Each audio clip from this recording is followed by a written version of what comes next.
اس کے بعد ہم گنہگاروں کے لیے سب سے پیاری آیت، ارجا آیت فی کتاب اللہ، سب سے زیادہ امید دلانے والی آیت پورے قرآن حکیم میں وہ آ رہی ہے، سورہ زمر میں ہے جی۔ قل یا عبادی الذین اسرفوا علی انفسہم لا تقنطوا من رحمت اللہ ان اللہ یغفر الذنوب جميعا انہ هو الغفور الرحیم۔ اب دیکھو اس آیت پر ہم رک کر گفتگو کرنا چاہیں گے۔ قل، آپ کہہ دیجئے، یہ کون کہہ رہا ہے؟ اللہ کہہ رہا ہے، کس سے؟ نبی سے اپنے۔ آپ کہیے، یعنی کہلوانے والا کون؟ کہلوانے والا کون؟ ارحم الراحمین۔ اور جس سے کہنے کے لیے کہہ رہا ہے وہ رحمت للعالمین۔ کہلوانے والا کون؟ ارحم الراحمین۔ اور جس سے کہنے کے لیے کہا جا رہا ہے وہ ہے رحمت للعالمین، کہ میں تو کہہ ہی رہا ہوں میرے حبیب، تم بھی بول دو۔ قل، آپ بولیے، یا عبادی، اے میرے بندو۔ کہتا میرا بیٹا، کہتا بیٹا، کہتا میرا بیٹا، کتنا پیار ہے اس وقت، اور آواز لگا کر کے کہتا ہے یا میرے بندے کہاں بھاگا جا رہا ہے؟ وہ میرا راستہ نہیں ہو، پلٹ پیچھے کی طرف، جی پلٹ، یا آواز دیتا ہے۔ رب بندے کو آواز دے، بندے کی اوقات ہے کیا کہ رب اسے آواز دے؟ اور وہ بھی گنہگار کو۔ یہ رب تعالیٰ کا کرم نہیں تو کون؟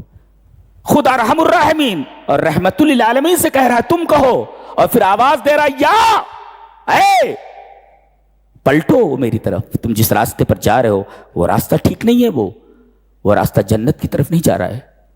اور بندے نہیں کہا اے بندے، اے میرے بندو کہا، میرے بندو، جی میں نے تم کو پیدا کیا ہے، تم میرے بندے ہو۔ تو قل کہا، پھر یا کہا، پھر عبادی کہا، پھر کون سے بندے؟ الذین اسرفوا، اے قد جاوزتم کل خطوط حمراء، جنہوں نے گناہوں کی ہر ریڈ لائن کراس کر دی ہے، ان کے بارے میں کہا جا رہا ہے۔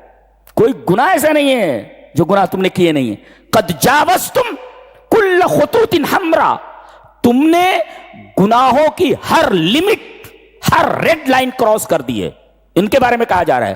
الذین اسرفوا علی انفسہم، ان بندوں کے بارے میں کہا جا رہا ہے لا تقنطوا من رحمت اللہ۔ ایک ہوتا ہے مایوسی، اس کے لیے آتا ہے یئس، لا تیأسوا، یہاں قنوت کہا گیا ہے۔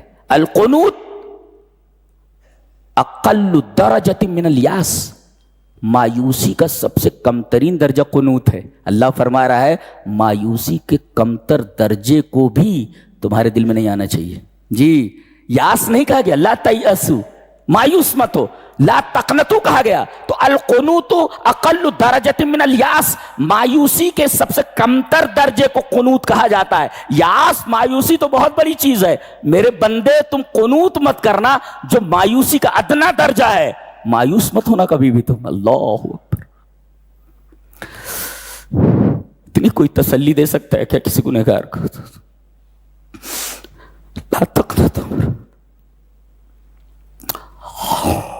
ذرہ برابر مایوس مت ہونا، یہی تو مطلب ہے اس کا کہ القنوت اقل درجۃ من الیاس، ذرہ برابر مایوس مت ہونا۔ کس سے؟ من رحمت اللہ، اللہ کی رحمت سے۔ جی، اور بے شک کہا گیا ہے، سرٹینلی، اس میں کوئی شک نہیں، اللہ یغفر الذنوب جميعا، یغفر بخش دے گا، ذنب نہیں، ذنوب تمام گناہوں کو۔ اچھا، گناہوں یہ ذنب کا پلیورل ہے، ذنوب، اس میں شبہ ہو سکتا تھا کہ کچھ گناہ ایسے ہو سکتے ہیں جو معاف نہ ہوں، جمیعاً لا کر کے آل آف دیم کہہ دیا کہ کوئی گناہ ایسا نہیں بچے جسے معاف نہ کر دے وہ۔ اللہ اکبر، دیکھ رہے ہیں آپ، ان اللہ یغفر الذنوب، ذنوب یہ ذنب کی جمع لائی گئی، ایک گناہ نہیں، بہت سارے گناہ۔ سوال پیدا ہوا کہ کچھ گناہ ایسے بھی ہیں، بہت سارے گناہوں میں سے اس پلیورل میں کسی گناہ کا استثناء بھی ہے کیا، ایکسپشن ہے؟ لا، جمیعاً تمام گناہوں کو معاف کر دے گا۔ اور پھر کہا گیا انہو هو الغفور الرحیم۔ جی، مبتدا اور خبر کے درمیان ہوا کی فصل آئے گی، خاص کیا گیا اللہ ہی غفور۔ ایک ہوتا ہے غفور، ایک ہوتا ہے غفار، ایک ہوتا ہے غافر۔ سورہ غافر آگے آ رہی ہے، اس کے مان بعد ہے کیا؟ سورہ غافر، غافر الذنب، غافر ذنب گناہوں کا بخشنے والا جی، اور غفار غفار اچھا، اور ایک ہے غفور، یہاں غفور لایا گیا. فرق کیا ہے؟ غافر کا مطلب ہوتا ہے الذی یغفر ذنبا واحدا، جو ایک گناہ کو معاف کرے وہ غافر ہے جی، ایک گناہ کو معاف کرے وہ غافر. اچھا غفور اور غفار میں کیا فرق ہے؟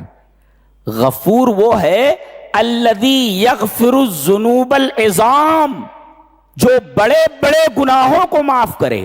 یہ اب اسراف کہا گیا نا، گناہ ہر لمٹ کراس کر دیے، تو یہاں مناسب یہی تھا کہ غافر نہ لایا جاتا، مناسب یہی تھا کہ غفار نہ لایا جاتا، مناسب یہی تھا کہ غفور لایا جاتا. اس لیے کہ غفور کا مطلب ہوتا ہے الذی یغفر الذنوب العظام، جو بڑے بڑے گناہوں کو معاف کرے. تو اسراف کے مناسب غفور صفت، اس کو غفور صفت لائے گی. اور غفار کا مطلب الذی یغفر الذنوب الکثیرہ. گویا کمیت اور کیفیت کے لحاظ سے غفار اور غفور میں فرق ہے. اس میں غفور میں کیفیت ہے، بڑے بڑے گناہوں کو معاف کر دے، ایک کیفیت ہے. اور کوانٹیٹی غفار کے اندر کتنے بھی گناہ ہوں، کوانٹیٹی ہو ان کی، ان کو بھی معاف کر دے گا. اور عجیب بات تو یہ ہے کہ اللہ کی یہ تینوں صفتیں ہیں، غافر، غفور، غفار.